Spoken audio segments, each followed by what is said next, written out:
Hello everyone and welcome to a little update. I've been doing a heck of a lot of work over on Twitch live for, well, quite some time now.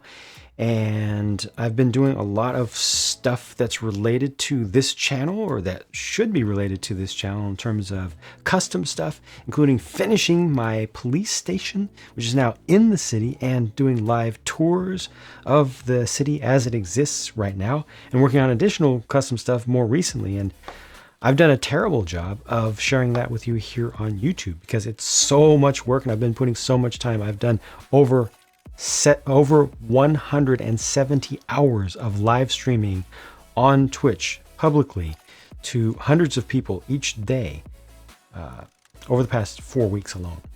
4 weeks, over 170 hours of live streaming on Twitch. So that's a lot. But I've not done as many videos. So I'm going to try to start working on fixing that ratio. And I'm starting it right here, right now, today, with a little work in progress preview. I want to show you what I've been working on. Ah, boo. Okay, there. I'm doing it live. I'm not editing that out. One of my cameras decided it just doesn't want to play right now. That's okay. That's okay. I did test it before starting this, but it just decided to go out. Okay. These are a couple of mechs that I've been working on recently. It took me 3 days, 3 sessions, 3 live Twitch sessions. And as of the time of the recording of this video, you can still go over to my Twitch channel and see the videos on demand. I am a Twitch partner, so you're able to see videos on demand for up to 60 days after they have been initially archived after the live broadcast, so you can see the entire process of me going through developing these from scratch for the Planetary Defense Force base. And you can see that there are a lot of similarities between these two because they're based on the same frame. The very first thing that I did was develop a general frame based on how much articulation that I wanted to try to get out of these. I have never looked at all of the work of the masters of Lego mechs. I'm not going to look at the work of the masters of Lego mechs because I'm not trying to copy other people's work. I'm not trying to do what other people do. I'm not trying to do what I do the way that other people do it. So please do understand that this is my own creative endeavor and I love doing creative stuff, even though I'm not great at it. Okay, so please be kind and respectful of that, and don't tell me how in the comments. Don't try to tell me how to do what I want to do, and don't try to tell me, well, you should just go look at so and so and so and so and so and so and so and so, see what they did and get good like them. No, I don't. We don't need that kind of stuff. I'm here just to share with you what I do, and my own personal enjoyment of this stuff. This is a mechanized. Excuse me. This is a fully militarized combat version of the thing with what ends up looking like a Titanfall style opaque canopy. I might add a sticker to that to try to add a little bit of detail to it or something. And this is what a utility version would look like without any add-ons. So I developed a frame, and then I copied the frame over, and then went into the full specialization of this one as a combat unit, putting some sensors up here, and then the suggestion of weapons here, something comms related on the back, and there is a dude inside of there. Figured one of those old specialist figures that I came up with years and years and years ago and didn't know exactly what to do with. I think these are going to be pilots, I guess. Yeah, it works here. I think it works just fine. Getting these shield pieces attached around the sides was a really interesting challenge, and ultimately the way that they're attached, let me switch you just to the overhead view. The way that they're attached is from the back. I was just looking for ways that I could convert the angle that I needed, the specific angle that I needed, where it's angled from the top, it's angled from the side, and it's angled also from the front. And I was able to find a spot where I was able to connect to a grid, just a regular grid back to the horizontal and vertical straights. And this is how I did it. And I don't even mind the looks of these bars back here. I feel like they actually add a little bit to the feel, and they give me the potential to even add something else on on the corner if I want to.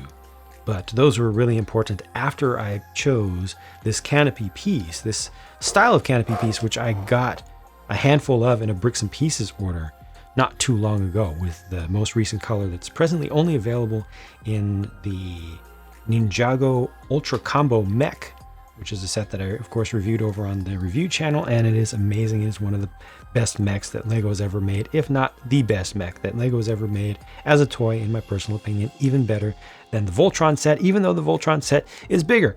Even better than the Zane and the other Lloyd's Titan mechs, even though those are bigger. I still think that the Ultra Combo Mech is just so good as a toy because the combination feature really works, and it's playable. The whole thing is super playable. Anyway, I basically started the whole design with figuring out how I wanted it to articulate and making sure that it fit a minifig. Then I chose this out of dozens of possibilities as the shape that I wanted to use here. I've been looking forward to using this piece somewhere, and this gave me a great opportunity to go ahead and do it. And I took a lot of inspiration from the Gundam models that I've also been building live over on Twitch, so you can see some of them back here. The collection is beginning to become a thing, an actual collection. I mostly do Gundam building on Mondays, but I may add to the schedule for that. Took inspiration from that stuff to realize just how much I want to get out of a Lego mech. These ultimately have ended up with less articulation than I started with because I started adding length. I originally had double jointed knees in addition to elbows, so I still have double jointed elbows here. These are a little bit tight. Use the old homemaker pieces here, and yeah, the yellow stands out, but there's going to be more color on this utility version as well. This is going to be like for EVA, like a large EVA suit for repairs on the outsides of ships in orbit and in space. I think that'll be the main specialization of this one. So it'll probably have a thruster pack on the back and big battery, and then it'll carry all sorts of tools and everything.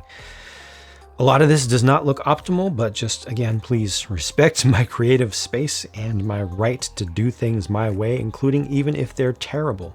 As long as I'm enjoying the hobby and hopefully growing over time, getting better, I don't need to be told, well, you should replace that piece right there with another piece. Just let me go through the process. I do have to be defensive about this because a lot of people really want to invade my creative space and tell me what to do, or tell me how to do what I want to do. And it's important that I establish these boundaries very, very hard and firmly to protect my own enjoyment of the hobby.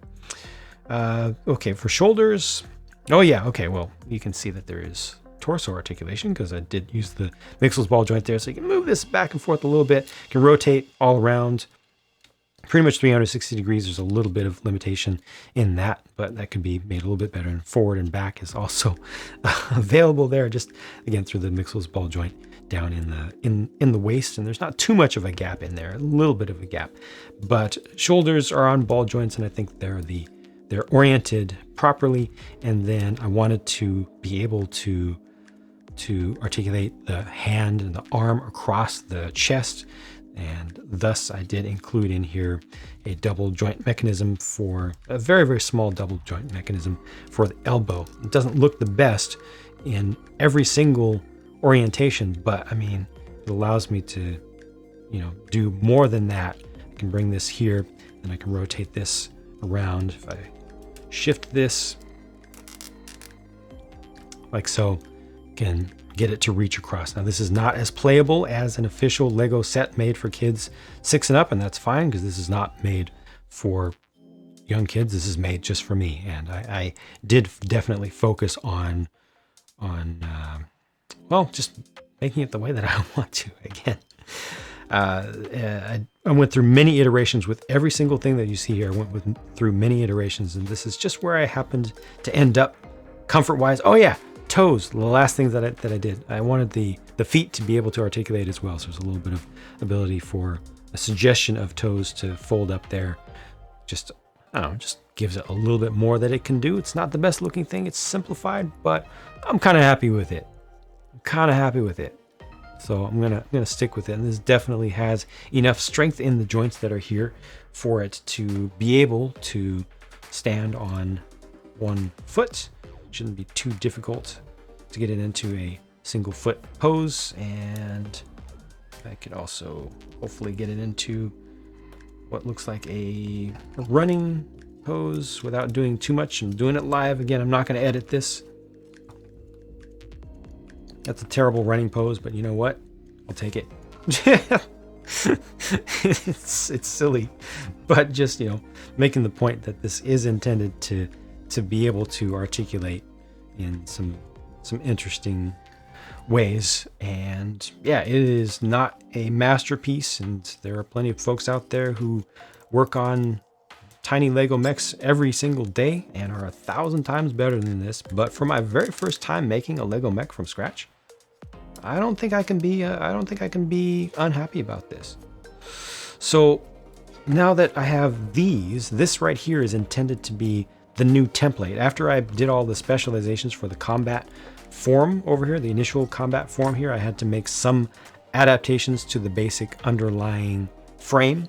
And then I took those adaptations and I backported them to sort of the prototype. This is a copy of the prototype. This was the original one. I made a copy of the basic frame, copied the updates to the basic frame over to this, and now I'm using that as a template to make more. So here is a frame just by itself without any of the details added on. This is just with the basic articulation built in. Everything's nice and lightweight at this point. Yeah, I just haven't added on the skin. So this will continue. This will be continuing ongoing work in progress. Hopefully I should be able to finish up this and another copy. I want to have a minimum of this number.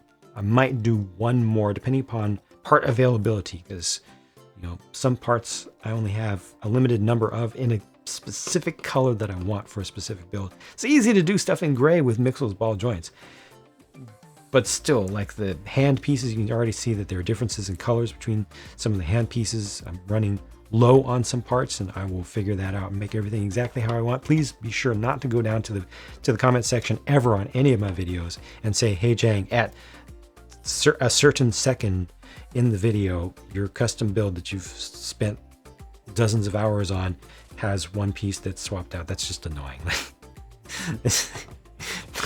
Nobody likes a focus on the tiniest little things, but there are some inconsistencies here that I am aware of, and some of them are actually intentional. Matter of fact, most of them are intentional, and others will get caught through the normal organic process. The organic process over on Twitch has been mostly very, very good, much better than being on YouTube in general. Just the audience is relatively mature over there. I really like the brick building community on Twitch, and that's one of the reasons that I've spent a whole lot of time over there and participating in that. There are a lot of other brick builders on Twitch, some of whom have been doing it longer than me. In the past year or so, a lot more have joined that space as well, and it's very warm and welcoming, and folks share. It's not all competitive and cutthroat the way that it is sometimes over on the YouTube side. So I've been happy with that, and I will continue to do stuff over there with very little live streaming done over here on the YouTube side. But feel free to check that out at any time if you want. But like I said earlier in the video, I will be definitely doing more on the YouTube side with just regular videos, little updates like this, and using this space. I've got 8 cameras here, and I have the ability to record live without spending a ton of extra time doing editing and everything. So this is easy to do. It's comfortable for me to do. And as I make a little bit more time, as I get more caught up with things in life from the last 2+ years of total tumult in real life, I'll be getting more up to date, updating some of my graphics, doing stuff on Instagram again as well, and keeping you abreast of what's going on with New Jang City. So more videos like this to come. And once these are done, I'll probably take them into the other studio and show them to you up closer with a cleaner background. I also owe you some looks at the police station, which is now done. I'll show that to you in context where it actually goes in the city, and I'll also show it to you in the studio where I can show you details, because it's fully detailed, all 5 levels of it. So stay tuned for more. Thanks for watching. Thank you for your patience, and thank you for respecting my boundaries and helping me to enjoy the hobby. Take care. Bye for now.